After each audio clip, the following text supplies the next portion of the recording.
আলহামদুলিল্লাহ, আশা করি ভালো আছেন। আমি যে কথাগুলো বলি, কথাগুলো কতটুকু সত্য আপনারা কমেন্টে বলবেন। আপনি বাজার একটা গরু কিনতে যাবেন, সে জায়গায় দালাল। আপনি পাসপোর্ট ভিসা অফিসে যাবেন, সে জায়গায় দালাল। দালাল ছাড়া কোনো একটা কাজ এই বাংলাদেশে করা যায় না। আসলে কোন জগতে আছি? আমার এই কথাটা বলার কারণ হচ্ছে যাতে সরকার বাংলাদেশটিকে দালাল নির্মূল করে। সবাই একটু ভিডিওটা বেশি বেশি শেয়ার করবেন এবং কমেন্ট করবেন, আমাকে জানাবেন। ভিডিওটা শেয়ার করবেন যাতে সরকার পর্যন্ত পৌঁছায় যে বাংলাদেশে আপনি হসপিটালে যান, সে জায়গায় ছেলে মেয়ে সবাই দালাল।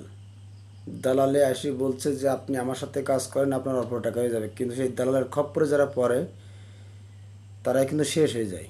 যারা সাদাসিধি ভালো মানুষ তারাই কিন্তু দালালের খপ্পরে পড়ে যায়, বুঝতে পারে না। তারাই কিন্তু তাদের সর্বশান্ত করে ফেলায় দালালে। এই দালাল ছাড়া বাংলাদেশে কোনো কাজ চলে না। কারণটা কি? তাই আমার কাছে এতটুকু আমার ব্রেনটা আসে, যদি আপনারা একটু পদক্ষেপ নেন যে বাংলাদেশের দালাল নির্মূল করা সম্ভব।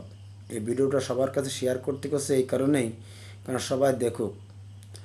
ভালো ভালো হসপিটালে গেলে তারা কি বলে জানেন, যে আপনারা ডাক্তার সাথে করে নিয়ে আসবেন না, আপনারা দেখাতে আসবেন, নিজেরা আসবেন। তো 2 টাকা কম খরচ হবে, কিন্তু ডাক্তার সঙ্গে করে নিয়ে আসবেন না, তাতে আপনাদের ভালো হবে। কারণ ডাক্তার যদি সাথে যায় সে জায়গায় একটা কমিশন পায়, ওই কমিশনের টাকাটা আপনারা বেঁচে যাবে।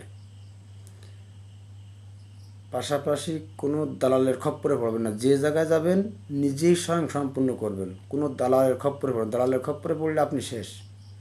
তো ভিডিও ভালো লাগলেই অবশ্যই সবাই একটু লাইক কমেন্ট